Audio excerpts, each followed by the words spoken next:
pour répondre à votre question, c'est pour moi, c'est la démarche des entreprises et des organisations pour une prise en compte responsable de l'ensemble de leurs parties prenantes. Comment une entreprise, une organisation, parce que la RSE touche, je pense, toutes les organisations, comment on prend en compte de façon responsable, intelligente, la question des parties prenantes. Et notamment pour les entreprises, pas simplement l'actionnaire, pas simplement le client, mais le fournisseur, bien entendu les salariés, la société civile. Et comment on prend cela en compte, à la limite même sur l'ensemble de la supply chain, la chaîne d'approvisionnement, y compris sur comment se comporte éventuellement le sous-traitant vis-à-vis de l'environnement, vis-à-vis des questions de travail des enfants, etc.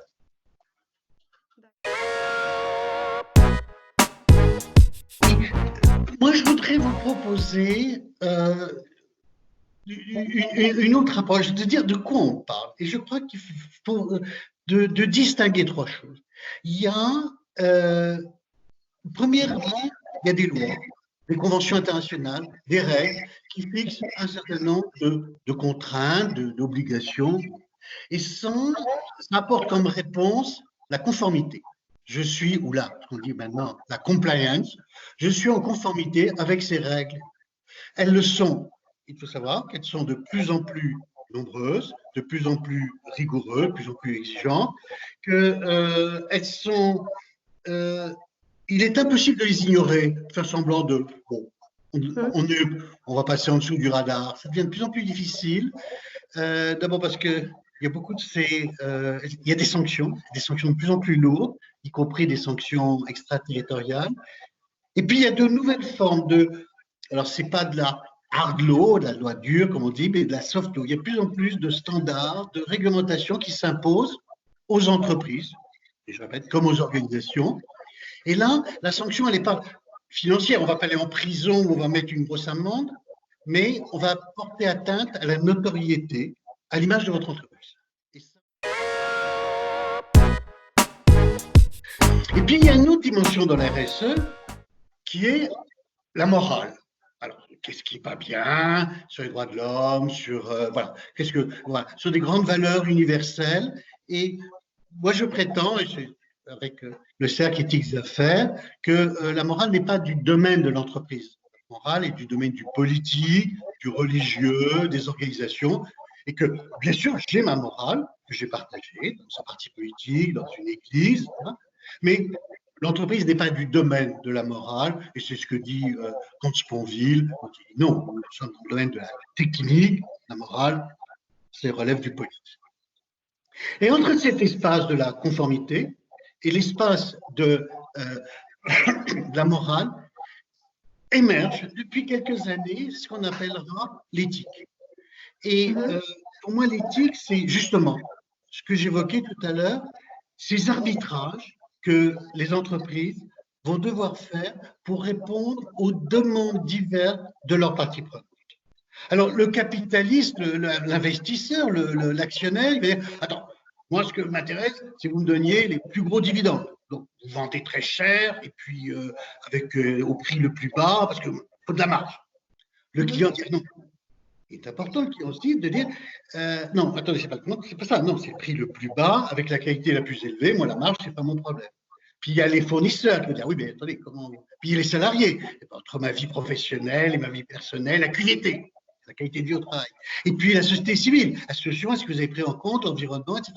Et puis et les médias, etc. Et donc, c'est ça. Aujourd'hui, l'éthique, c'est non pas les grandes questions du bien et du mal, de façon un peu universelle, de façon un peu dogmatique, mais ici et maintenant, quels sont les arbitrages que l'ensemble des collaborateurs de l'entreprise, pas simplement le PDG, pas simplement le conseil d'administration, mais tous les collaborateurs vont faire entre les demandes complexes, divergentes des parties prenantes pour le développement harmonieux, à long terme, développement durable de l'entreprise.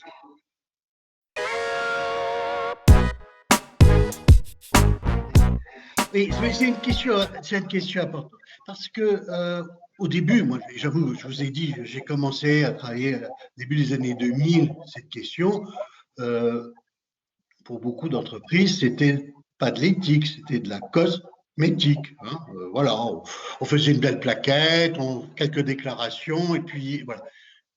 Et je dirais, il y a encore des entreprises qui croient que simplement un peu de cosmétique, ça va suffire. Or, je crois que euh, l'évolution qu'on a évoquée tout à l'heure, les exigences législatives, réglementaires, les exigences de standards, la transparence qui est de plus en plus. On doit être transparent et on voit bien dans la société aujourd'hui comment des choses qui étaient hier cachées, qui étaient, on ne voulait pas le savoir, aujourd'hui apparaissent au grand jour, y compris dans les endroits les plus intimes. L'intimité est aujourd'hui confrontée. Donc, on devait arrêter de croire à la cosmétique. Les gens, il y a une exigence. Il y a une exigence des ONG, il y a une exigence des médias. Rejetons, il y a de plus en plus de radars qui viennent détecter vos misconduct, ce qui vous avez cru cacher. Et notamment le droit d'alerte, le whistleblowing, c'est le stade ultime, je dirais, de la transparence, puisque c'est vos propres collaborateurs qui vont faire part et exprimer vos dysfonctionnements avec juste même cette idée qu'un jour on les rémunère. Parce que, point d'interrogation, aux États-Unis, c'est fait. Il n'y a pas longtemps, quelqu'un a touché 5 millions de dollars pour avoir, sur des problèmes fiscaux, dénoncé Morgan Stanley. Donc, arrêtons, sortons, oublions la cosmétique par rapport à justement ce schéma idéal que vous avez. Il y a une deuxième dimension, c'est la gestion des risques. Et ça a été, moi j'ai vu développer au cours jusqu'au 2010-2015, c'est déjà les risques, on va faire beaucoup de conformité, de compliance, on va mettre des compliance officers, on va confier ça à des directions juridiques. Et aujourd'hui, je trouve, et on va avoir cet éclairage avec cette pandémie, mais il y a bien d'autres sujets, pour dire que ça devient une dimension stratégique. Et c'est plus une dimension qui est liée à quelques compliance officers dans leur coin qui vont faire quelques procédures, etc. Mais ça devient une dimension stratégique qui interpelle l'ensemble de l'entreprise, l'ensemble des collaborateurs. Et là, on arrive à ce rôle croissant des ressources humaines. Et si une direction éthique peut jouer le rôle de chef d'orchestre, elle va devoir mettre en œuvre toutes les fonctions de l'entreprise. Toutes les fonctions. On va passer des fonctions opérationnelles à la direction de l'audit, des directions financières. Et je pense que leur direction de la communication, mais que la direction des ressources humaines va devoir prendre en charge ces nouvelles enjeux, ce qui est pour venir aider les collaborateurs à trouver cet optimum, à la fois par la sensibilisation. Ils ont été formés. On leur a apporté, car c'est dans ce monde complexe, hétérogène, vous savez comme on dit, VUCA, versatile, uncertain, complexe, ambiguous. Comment on va aider à aider les collaborateurs à comprendre et à s'approprier. Et si vous me permettez, pour moi, c'est ça, l'idéal. Quel est l'enjeu? C'est qu'on passe de la verticalité du pouvoir. C'est des normes qui sont, validées par le COMEX, par le conseil d'administration, qu'on impose à toute l'administration, qui vont descendre à travers des process dans toute l'entreprise, dans une espèce, parfois, de bureaucratie extrêmement lourde, parfois même tatillonne, à passer à un autre stade, c'est-à-dire l'horizontalité du savoir, l'appropriation par l'ensemble des collaborateurs. Et ça, c'est le grand enjeu de passer de la coercition à l'appropriation, de la verticalité à l'horizontalité, et en un mot, remettre les hommes et les femmes au cœur du dispositif. Et là, on va découvrir que dans une société, dans l'hypermodernité auquel nous vivons, il va falloir moi j'en suis convaincu, mais de l'hyper-humanité. Et ça, c'est le grand enjeu. Je pense que des entreprises qui auront su définir leur raison d'être, mais aussi partager cette raison d'être, redonner du sens à leurs collaborateurs, euh, vont être demain les entreprises gagnantes par rapport à des entreprises du siècle passé. Je pense que les entreprises dans la simple conformité sont au XXe siècle. Maintenant, il passe au XXIe siècle dans cette hypermodernité. Et ce que nous vivons actuellement n'en est qu'une illustration, mais le télétravail, les nouvelles conditions du travail vont, je pense, interpeller les individus, les organisations. Demain, c'est quoi une relation hiérarchique? C'est comment on vit la relation du travail. C'est bien un sujet au cœur des relations, des ressources humaines.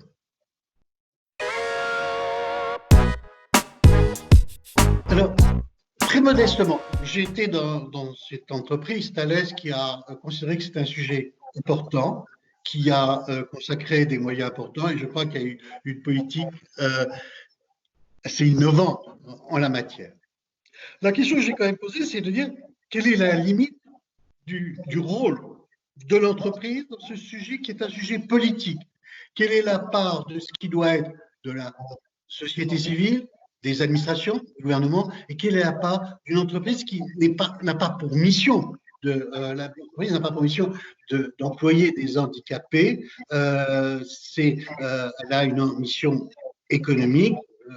Donc, je pense qu'il faut être conscient des limites de demander à l'entreprise.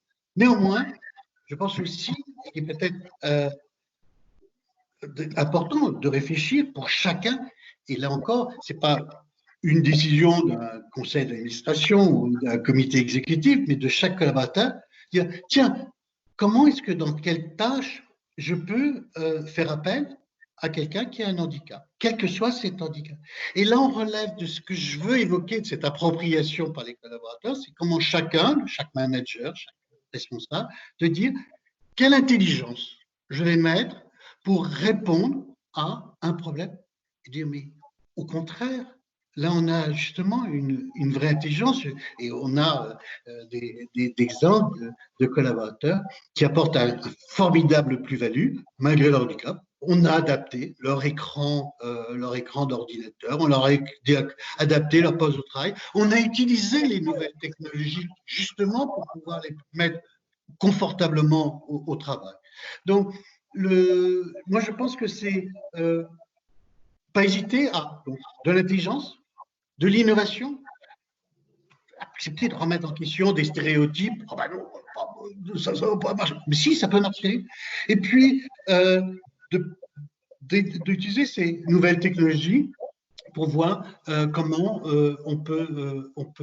Moi, j'avoue juste un exemple extraordinaire avec un collègue qui occupait le bureau à côté du mien, malvoyant, et qui a fait des travaux absolument remarquables avec l'aide de technologies qui permettaient en particulier de lire. Un mot, je voudrais ajouter. L'handicap, si on mettait une valeur qui se rappelle la confiance comment en priorité, laissons jouer la confiance, on arrivera à résoudre beaucoup de problèmes.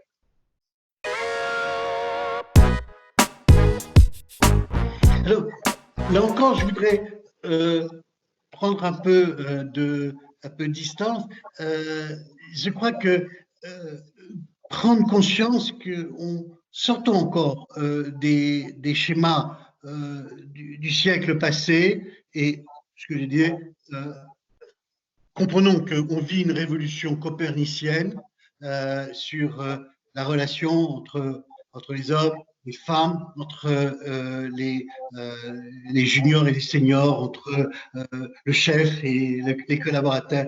Voilà. Et tout ça, on est en train de vivre ça. Et je pense que c'est à travers cette révolution copernicienne qu'il faut regarder la question de l'égalité des sexes.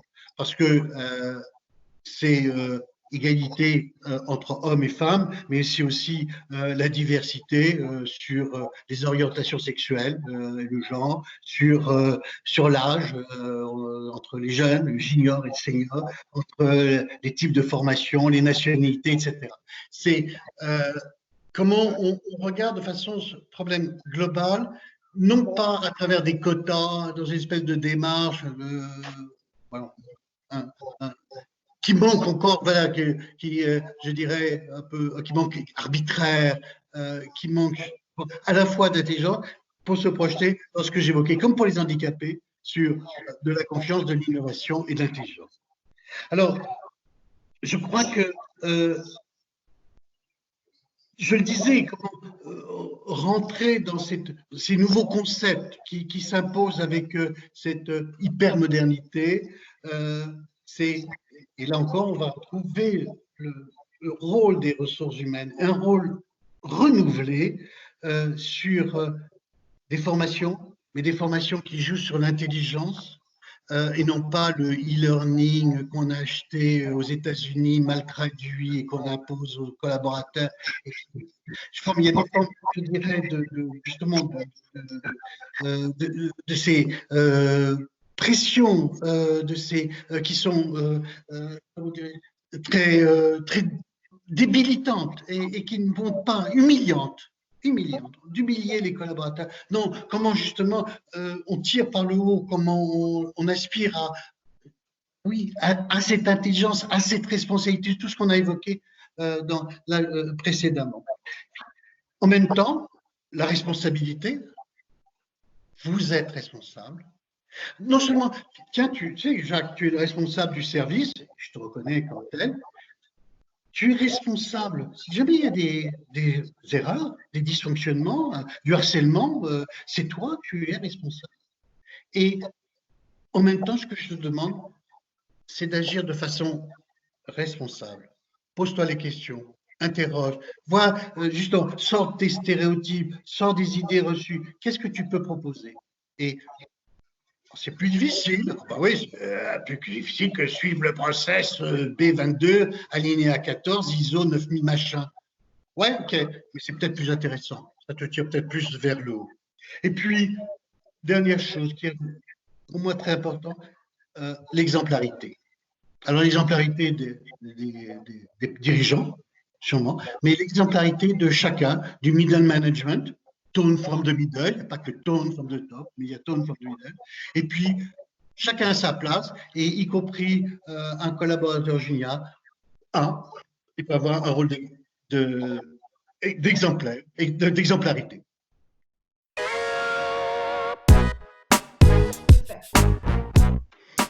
Alors, très modestement, je n'ai pas d'expertise sur ce sujet, mais simplement, je crois, tout ce que j'ai dit précédemment, c'est si on passe de cette verticalité des process à une appropriation par les collaborateurs, une reconnaissance de leur rôle et de leur action, si on passe de cette intelligence que j'évoquais avec la confiance, l'exemplarité, je pense qu'on est là dans une, je disais, dans un autre paradigme, dans une, ou d'autres process, d'autres cultures. Alors aujourd'hui, je crois que les travaux sur la raison d'être, sur les entreprises à mission, sur ces responsabilités accrues, je pense que les 17 objectifs du développement durable que proposent les Nations Unies aux entreprises de partager,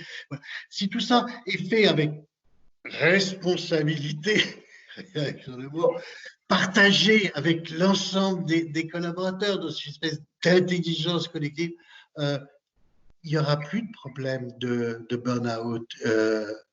Et moi, je le répète vraiment, la confiance, de l'intelligence. Et c'est pas si difficile que ça. Et moi, je reste profondément optimiste. Et puis, vous me permettrez, je vais ajouter un mot affreux, un mot terrible, qui est, et si on mettait un peu d'amour dans l'entreprise. Alors, c'est un gros mot, comment j'ai osé dire ça, mais je crois quand même. Alors, moi, je m'appelle l'amoureux, alors évidemment, mon amour, ça me parle, mais peut-être simplement réfléchir à, et si on mettait un peu de bienveillance dans le management des entreprises, dans la gestion de notre environnement, de notre compréhension, mais surtout des autres, et peut-être simplement un peu de bienveillance avec le collègue qui occupe la place à côté de la vôtre. Je pense qu'on fera de très, très grands progrès.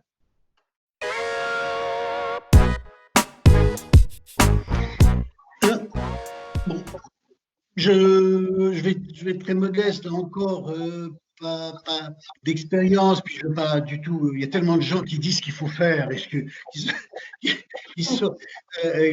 qui prêchent la bonne parole. Je voudrais être très modeste et plutôt inviter à considérer cette crise comme un des éléments de cette changement de paradigme que j'évoquais tout à l'heure. Je pense que pour moi, les défis auxquels sont confrontées les entreprises et sur lesquels vont devoir réfléchir, c'est aussi bien le réchauffement climatique, et ne pas l'oublier, il reste, on n'en parle plus beaucoup aujourd'hui, mais il reste plus que d'actualité, un sujet majeur dont on ne parle pas suffisamment, qui est la crise des organisations et des institutions. Il y a une grande crise sur la confiance qu'on porte à nos représentants politiques, syndicaux, y compris hiérarchiques. Je pense qu'il faut qu'on soit conscient que le management pyramidal, il était du passé. Hein. Et n'oublions pas que les pyramides, c'est des bords des tombeaux. Hein. Bon. Donc, que la crise des migrations, la révolution digitale, la révolution technologique de l'intelligence artificielle, la montée des idéologies archaïques, religieuses et autres, les fake news et les fake sciences, bon, le questionnement sur le tout économique, sur l'écart de plus en plus grand entre les pauvres et les riches, tout ça sont des questions qui devraient être globalement approchées.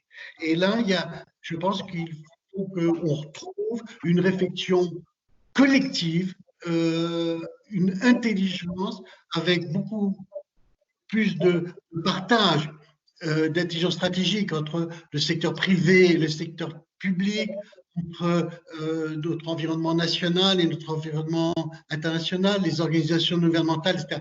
Il y a une réflexion. Elle est aujourd'hui, elle reste, je trouve, un peu modeste. On a un peu tendance à revenir sur des recettes un peu du passé. Et je crois qu'au contraire, ce que nous avons à développer, c'est une réflexion un peu utopiste. Il y a une phrase qui utilise l'Institut des futurs souhaitables, qui dit le meilleur est à venir. Et le meilleur est à venir en un seul mot. Je crois que ayons confiance dans demain, dans l'avenir, parce que je pense qu'il est porteur, il peut être porteur du meilleur. Moi, c'est moi qui vous remercie très vivement de votre confiance, vous remercie de votre écoute, et puis surtout, bravo pour cette initiative, bravo pour ce livre blanc, et puis bonne chance à vous tous.